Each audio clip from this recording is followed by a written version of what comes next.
नमस्कार। जय जय राम, जय सिया राम, जय हो बागेश्वर धाम सरकार, जय हो हनुमान जी महाराज। मेरे प्यारे सभी दर्शकों, आज की इस वीडियो में एक बड़ा सा सांप का बहुत ही गजब का हैरान कर देने वाला वाक्य मैं लेकर के आया हूँ। आखिर एक गांव के सारे एक एक करके बकरियों को आखिर वह बड़ा सा अजगर सांप क्यों निकल जाता था। उन गाँव वालों ने ऐसा क्या गुनाह किया था कि जिसके बाद उन लोगों के ऊपर ऐसा कहर बरस पड़ा था।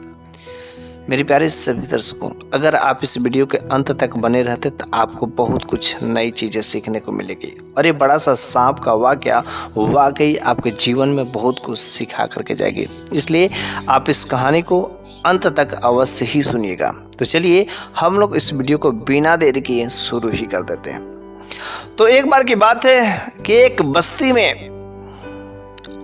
एक बहुत ही माने जाने एक साधु बाबा, भगवान के भक्त, जो भगवान की भक्ति भाव में हमेशा लीन रहते थे। सुबह से लेकर के शाम दोपहर हर समय लीन रहते थे, लेकिन वह अपना उन समयों में से 1 या 2 घंटे समय निकाल करके लोगों को, कुछ बच्चों को, कुछ जो गांव के बस्ती के लोग आ जाते थे उनको वह उपदेश देने का काम किया करते थे। भगवान के बारे में, भगवान की महिमा के बारे में, भक्ति भाव के बारे में वे जो अच्छी अच्छी बातें बताया करते थे। और वे कहते थे कि आज जो मैं कर रहा हूँ और जो हो रहा है, ये पूरी की पूरी दुनिया, पूरी की पूरी सृष्टि बस उन्हीं के इशारे पर चलती है। हम लोग तो बस एक मदारी के बंदर है और वे नचाते हैं। लेकिन उसी शख्स में से एक ऐसा नौजवान लड़का था जो कम उम्र का था। वह उनकी बातों को पहली बार सुनने के लिए गया था, लेकिन जैसे उन्होंने कहा कि उसके हाथ में सब कुछ होता है, जन्म देने वाला, मारने वाला सब वही होता है, लेकिन अगर उसकी कृपा लग जाती है तो मरा हुआ जिंदा हो जाता है और जिंदा हुआ भी व्यक्ति मर जाता है। वो लड़का बड़ा ही हैरान हो जाता है कि ये बातें क्या कर रहे हैं कि मरा हुआ कैसे जिंदा हो सकता है। जिंदा तो मर सकता है, लेकिन मरा हुआ करे कि जिंदा हो सकता है। तुरंत उस नौजवान लड़के ने उस बाबा से पूछ लिया, बाबा आप जो बातें कर रहे हैं मेरे को सारे के सारे हवा हवाई लग रही है। आपने कहा कि मरा हुआ जिंदा हो सकता है और जिंदा मर सकता है, ये मेरे को बातें हजम ना हुई कि आखिर बताइए, जब कोई इंसान मर जाएगा, कोई भी प्राणी मर जाएगा तो भला वो कैसे जीवित हो सकता है। तो उस भक्त ने कहा, उस बाबा जी ने कहा कि देखो अभी तुम कम उम्र के हो और तुम्हें इसके बारे में ज्ञान नहीं है, लेकिन जैसे जैसे उम्र बढ़ेगा तुमको सारा का सारा ज्ञान हो जाएगा। वो कहता कि नहीं, मुझे विश्वास नहीं हो रहा, कहने की समय आएगा तो सब कुछ तुमको पता चल ही जाएगा।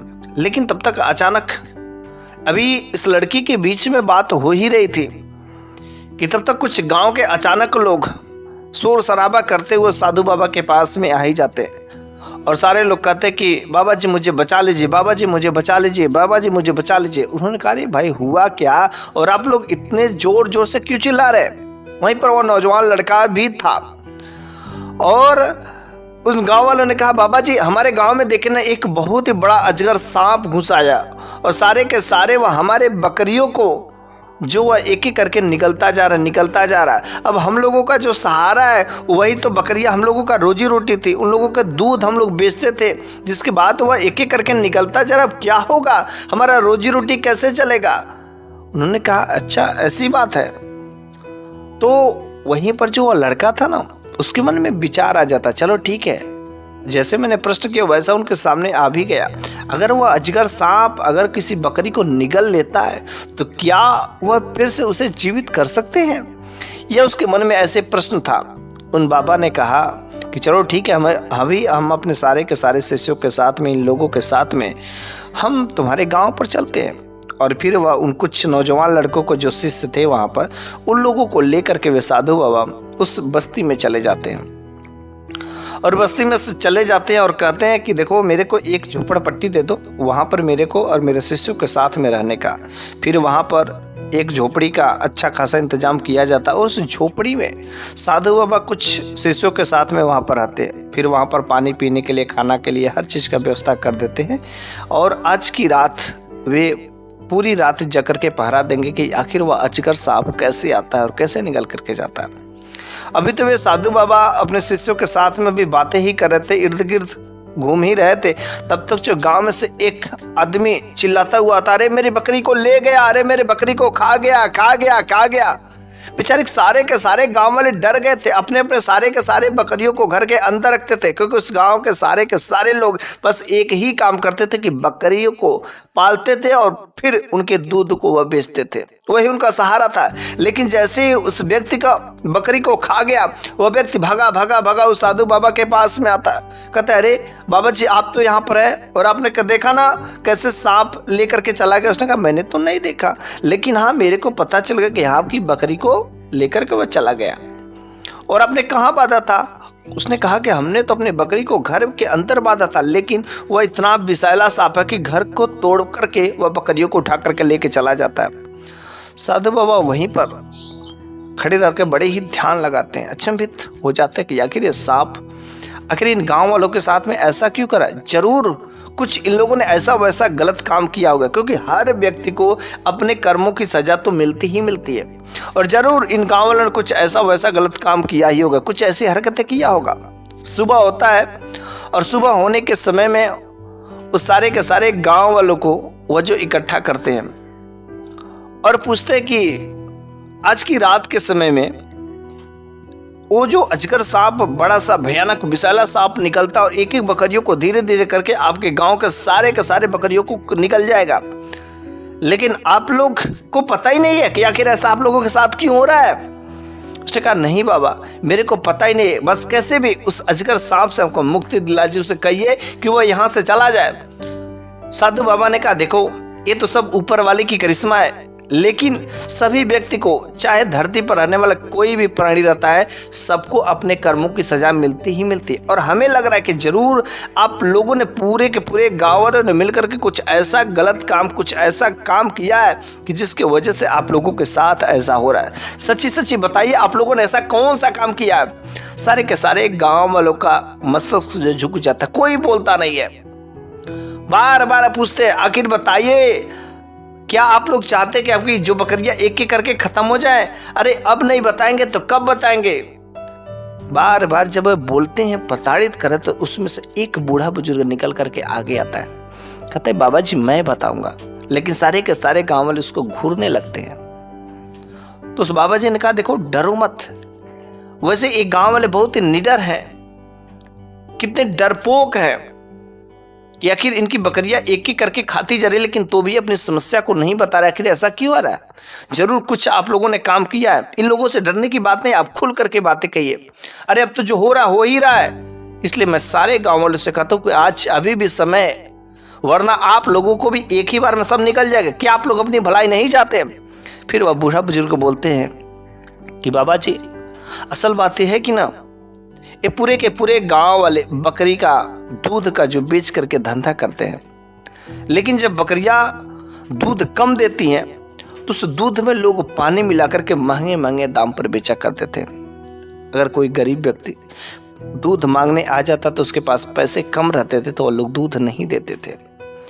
इतना ही नहीं, ये तो बात ठीक था, इतनी बात हजम थी, चलो ठीक है पैसा लिया दूध दिया पानी मिलाया, धंधा है व्यापार है खीर ठीक है चलता। लेकिन बाबा जी इन गांव वालों ने एक विधवा औरत के साथ में बहुत ही गलत काम किया। बाबा जी ने कहा अरे विधवा औरत, अरे उसके साथ इन लोगों ने क्या किया?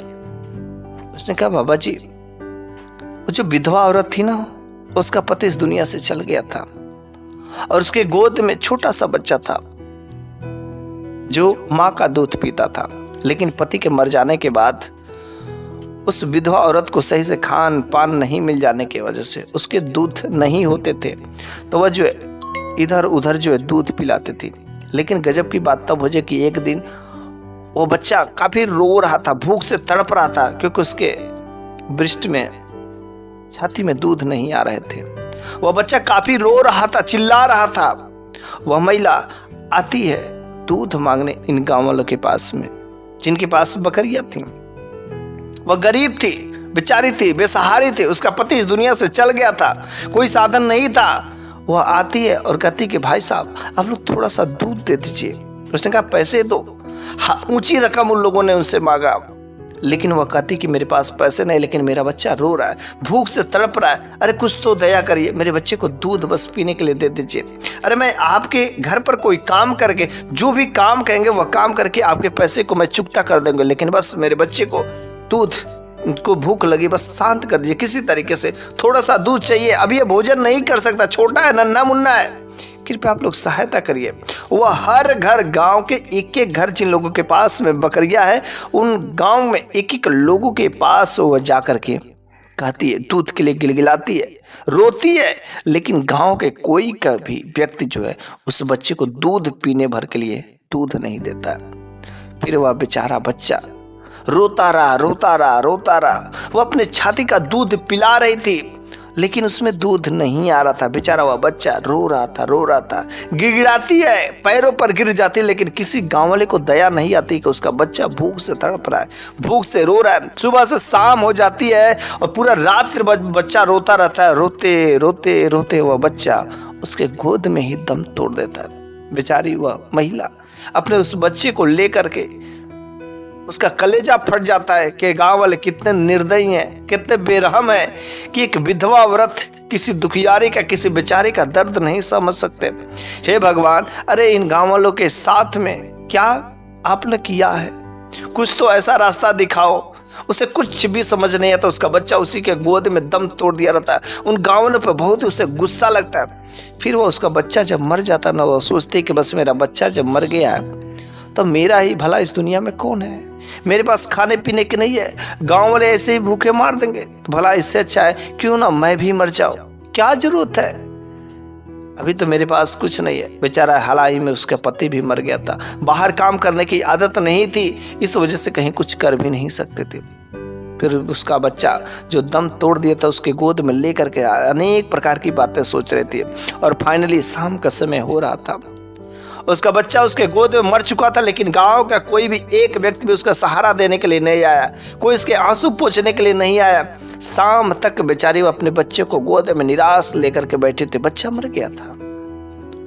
और शाम के समय में वह उस बच्चे को गोद में लेकर के जाती है, जो उसके गांव के पास से एक बड़ी सी नदी गुजरती थी, और उस नदी में उस बच्चे के साथ में अपने आप को भी समाहित कर लेती है। उस नदी में अपना भी प्राण दान कर देती है, मर जाती है, आत्महत्या कर लेती है। फिर उसी रात से, बाबा जी मैं सच्ची बता रहा हूं, उसी रात से एक गांव में ऐसा अजाब आया, ऐसा हो रहा है। इनके सारे के सारे गांव वालों ने मिल करके उस महिला के साथ में अच्छा नहीं किया, उस महिला के, उस विधवा औरत के दर्द को नहीं समझा। उसके बच्चे को दूध पीने के लिए छोटा सा, थोड़ा सा एक कटोरी दूध नहीं दे पाए। ये गांव वाले कितने बेरहम है, कितने निर्दयी, ये सारा का सारा दोष इन गांव वालों का है। और बाबा जी उसी दिन से यह काम हो रहा है, उसी दिन से अजगर इनके बकरियों को एक एक करके खाता जा रहा है, और बस खत्म कर देगा, इन लोगों को भी खा जाएगा। साधु बाबा को पूरा का पूरा मामला समझ आता है कि सारे के सारे गांव वालों ने बहुत गलत काम किया। उन्होंने पूछा कि आप लोगों ने अच्छा काम किया? सारे के सारे गांव वाले नतमस्तक हो गए रहते। उसने कहा कि ठीक है, आज आप लोगों ने जो किया, लेकिन मैं जैसा कहता हूँ वैसा करना पड़ेगा। अगर आप लोग मुक्ति पाना चाहते हैं, उस अजगर साहब से मुक्ति पाना चाहते हैं, तो आप लोगों को मैं जो काम कहूँगा करना ही पड़ेगा। फिर उधर वहाँ पर वह बच्चा भी था, जो नौजवान, जो नौसिखुआ था, वहाँ पर गया था। वह मन में ही सोच रहा था कि चलो ठीक है, अब तो वह बकरी को खा गया, अब देखते हैं, जो कहते कि भगवान की महिमा से, भगवान की कृपा से मरा हुआ जिंदा हो सकता है। अब देखते हैं सांप से वह कैसे बकरी को जीवित करते हैं। देखते वो तो निकल गया है, अब तो मर गई होगी, लेकिन देखते क्या गजब होता है कि नहीं होता है, और आज इनका सामना होगा। लेकिन वहां पर वे बाबा जी उसकी तरफ देखते, उस लड़की की तरफ, और कहते कि तुम कुछ बातें सोच रहे हो, मेरे को पता है कि तुम यही सोच रहे हो ना कि अब तो वह बकरी मर गई है और वह जीवित कैसे करेंगे। देखना, ऊपर वाले की करिश्मा होगी, भगवान की कुदरत की महिमा होगी, तो अवश्य वह बकरी जीवित भी होगी। बस तुम देखते रहना, तुमको भरोसा नहीं हो रहा ना, विश्वास नहीं हो रहा ना, तुम भगवान को चैलेंज करते हो, उनका चेक करना चाहते हो, अरे आज मैं तुमको दिखा दूंगा। वो कहता कि नहीं, मैंने कुछ नहीं बोला, लेकिन वह समझ जाते हैं कि यह लड़का अनजान बन रहा है। वह कहते कि शायद तुमको नहीं पता है कि मैं तुम्हारे दिमाग को भी पढ़ सकता। फिर साधु बाबा ने पूरे के पूरे गांव वालों से कहा कि देखो, मैं आज आपको सांप से मुक्ति तो मैं दिला दूंगा, लेकिन इसके बदले में आपको यहाँ पर एक मंदिर बनाना होगा, और उस मंदिर में भगवान की भक्ति भाव आपको करना होगा, रोज दूध चढ़ाना होगा। अगर आप लोग ऐसा काम करेंगे, शुद्ध दूध ला करके अगर मंदिर में एक भगवान शिव का मंदिर बनेगा। अगर ऐसा काम करेंगे तो आप लोगों को सर्प से मुक्ति मिल जाएगी, वरना आप लोगों का घर, आपका जीना तबाह हो जाएगा। सारे के सारे गांव वाले तैयार हो जाते, बस बाबा जी हर काम करेंगे, बस आप मेरे को उस सर्प से मुक्ति दिला दीजिए। और बस भगवान से प्रार्थना करते हैं, विनती करते हैं कि हे भगवान उस सर्प को बस एक बार मेरे सामने लाइए। और जैसे ही भगवान से प्रार्थना करते तब तक वह सर्प जो भयानक फुंकार में नदी के किनारे से निकलता हुआ उस भगवान के भक्त के सामने आकर के खड़ा हो जाता है। सारे के सारे गांव वाले अचंभित हो जाते हैं, अरे इतना तेजी से आया और उसके सामने आ गया। अब तो ये बाबा गए, क्योंकि उनके सामने जैसे ही अपना हुड करता है ना, मुंह ला करके कर देता, सारे के सारे गांव वाले आंख बंद कर लेते, कब इस साधु बाबा की गए, राम राम, आज इनको निगल लेगा। लेकिन कुछ समय बाद जब उन लोगों ने आंखें खोला तो क्या देखा, वो तो वहीं पर उनके सामने बस मुख रखा हुआ है और सामने किया हुआ है। बाबा ने कहा कि ऊपर वाले की अगर करिश्मा होगी तो ये सांप बोलेगा भी, और मैं जो पूछूंगा वह बताएगा भी। तो बाबा जी ने उस सर्प से कहा कि देखो, ये सारे के सारे गांव वाले माफी मांगते हैं, इन लोगों को अपने गलती पर प्रायश्चित हो रहा है, जिन्होंने जैसा कर्म किया है उसका फल इनको मिल गया। इसलिए मैं तुमसे कहता हूं कि आज के बाद इन गांव वालों को कोई भी परेशान नहीं करना है, कुछ भी नहीं करना है। वो सर्प जो बोल पड़ता है, वह कहता है कि ठीक है, अब मैं चला जाऊंगा, कोई दिक्कत नहीं, लेकिन अगर इन गांव वालों ने फिर से अगर वैसा काम नहीं किया तो इस बार मैं पूरे के पूरे गांव वालों को खा जाऊंगा। गांव वाले देखते ही दंग रह जाते, करे ये सर्प बोल रहा है। वो लड़का भी देखते अरे हैरान हो जाता है, करे ये सर्प कैसे बोल सकता है। फिर से साधु बाबा कहते कि बेटा, अभी तुम्हारे जो मन में भ्रम चल रहा है कि बकरी जो निकल गया। उसने सर्प से कहा कि देखो, जो तुम बकरी शाम के समय में निकल गए हो उसको तुम बाहर निकाल दो। उसने कहा कि नहीं। सर्प ने कहा, अरे वह तो बकरी मर गई होगी अंदर, उसको निकालने से क्या फायदा। उसने कहा नहीं, तुम बकरी को निकाल दो, क्योंकि एक लड़का को विश्वास नहीं हो रहा कि भगवान के भक्ति भाव में कितना दम होता है, उनकी महिमा को, उनकी चमत्कार को, उस पर भरोसा नहीं हो रहा। इसलिए तुम जो उस बकरी को निकल दो। फिर वह सर्प जो उस बकरी को तो निकल देता, लेकिन जब बकरी निकलती, बाहर निकलती तो पूरी तरीके से मर चुकी रहती है। उसका जीना, उसके शरीर में प्राण पखेरु, उस सारे के सारे धज्जियां उड़ गई रहती थी। वह बड़े ही हैरान रहते कि तो बकरी मर चुकी है। लड़का भी सोचते, करे ये तो कह रहे थे कि मुर्दा भी जीवित हो सकता, अब तो ये बकरी मर गई है। लेकिन देखते फिर से वो साधु बाबा उस लड़के से कहते था, तो सारे के सारे गाँव वालों से कहते कि देखिए, आप लोगों को शायद भगवान की कुछ ऐसी शक्ति और चमत्कारी शक्ति होती है, आप लोगों को भरोसा ही नहीं होता है, लेकिन आज मैं आप लोगों के सामने इस बकरी को जीवित करके दिखाऊंगा। अगर आप लोग के सामने अगर जीवित करके इसको दिखा दिया तो मैं जैसा कहता हूं वैसा तो आपको करना ही पड़ेगा, वरना आप लोगों के पूरे गांव वालों को एक एक करके यह सर्प जो खा जाएगा, कुछ भी आप लोगों को नहीं लगेगा। वह लड़का मन ही मन सोच रहा था, देखते कैसे मरे हुए बकरी को जीवित करते। फिर उस भगवान के भक्त ने, उस साधु बाबा ने भगवान से प्रार्थना करना शुरू कर दी। सारे के सारे गांव वाले वहीं पर खड़े थे, दृश्य देख रहे थे। भगवान से रो करके कहते, प्रार्थना करते, विनती करते कि हे भगवान, तू सब कुछ जानने वाला है और आज देख तेरा यहाँ पर इम्तिहान होगा। सारे के सारे गांव वालों को विश्वास नहीं हो रहा, कुछ ऐसा चमत्कारी दिखा कि देखो जो बकरी है ना, इसका बच्चा जो रो रहा है, इसकी माँ मर गई है, बस आप उसके बच्चे पर दया दिखा करके उसकी माँ को जीवित कर दीजिए, क्योंकि आपके हाथ में सब कुछ होता है। जीवित मर सकता है, मुर्दा जो जिंदा हो सकता है, बस इस बकरी को फिर से जीवित कर दीजिए, क्योंकि इसके छोटे छोटे बच्चे भूखे मर जाएंगे। बस हे भगवान कुछ ऐसा करिए। काफी लंबा समय तक भगवान से प्रार्थना करने पर, बार बार विनती करने पर आखिर वह बकरी धीरे धीरे उसका शरीर हिलना शुरू हो जाता है और फिर कुछ ही समय में गांव वालों के सामने देखते ही देखते वह बकरी उठ करके खड़ा हो जाती है। उठ करके ऐसे खड़ा हो जाती है, ऐसा लगता है उसे तो कुछ हुआ ही नहीं था, बिल्कुल तंदुरुस्त, सारे के सारे दर्द सब कुछ गायब हो जाता है, पूरे के पूरे बॉडी का दर्द सब कुछ सही हो जाता है। वो लड़का देख करके हैरान हो जाता है कि वास्तव में आज तक तो मैंने ऐसे कोई करिश्मा देखा ही नहीं थे। उस बाबा ने कहा कि देखो बेटा, अब तो शायद तुम्हें भरोसा हो गया होगा कि भगवान में कितनी शक्तियां होती। भगवान पर भरोसा करने से हर चीजें असंभव कार्य को भी संभव हो जाता है। शायद तुमको ये काम असंभव लग रहा था, लेकिन देखा ऊपर वाले की करिश्मा है। हम लोग तो उसके इशारे पर नाचने वाले बंदर है। बस उन पर भरोसा रखना चाहिए, विश्वास करना चाहिए। अगर हमें सच्चे दिल से भक्ति भाव करेंगे, विश्वास करेंगे, तो तुम भी जो कहोगे वह काम अवश्य होगा। बस एक बार उन पर विश्वास करके देख लो, तुम्हारे के सारे दुख दर्द यूं ही खत्म हो जाते हैं। बस तो आज किस कहानी के माध्यम से मैं आप लोगों को एक ही बात बताना चाहता हूँ कि भगवान पर भरोसा करना बहुत ही जरूरी है। यदि आप भगवान पर भरोसा करते, विश्वास करते, तो आपके ऊपर कोई बड़ी विपदा, कोई बहुत बड़ी संपदा नहीं आ सकती है। आपका जीवन सुखमय रहेगा, आपके जीवन में गृह कलेश नहीं होगा, बीमारियां नहीं प्रवेश करेंगी, ऐसे कुछ ग्रह दोष भी समाप्त हो जाते हैं। इसलिए भगवान की भक्ति भाव हमेशा करना चाहिए।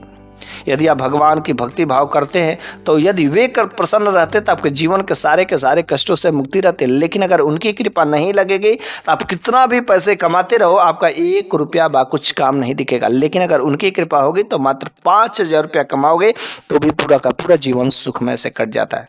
तो बस आज की इस कहानी के समाप्ति पर मैं आप लोगों से विदा लेना चाहता हूं, और अगली कहानी में फिर से एक नई शानदार कुछ ऐसी ही जबरदस्त बातें, कुछ जबरदस्त नॉलेज वाली कहानियां लेकर के हाजिर हूंगा। तब तक के लिए धन्यवाद। जय जय राम, जय सिया राम।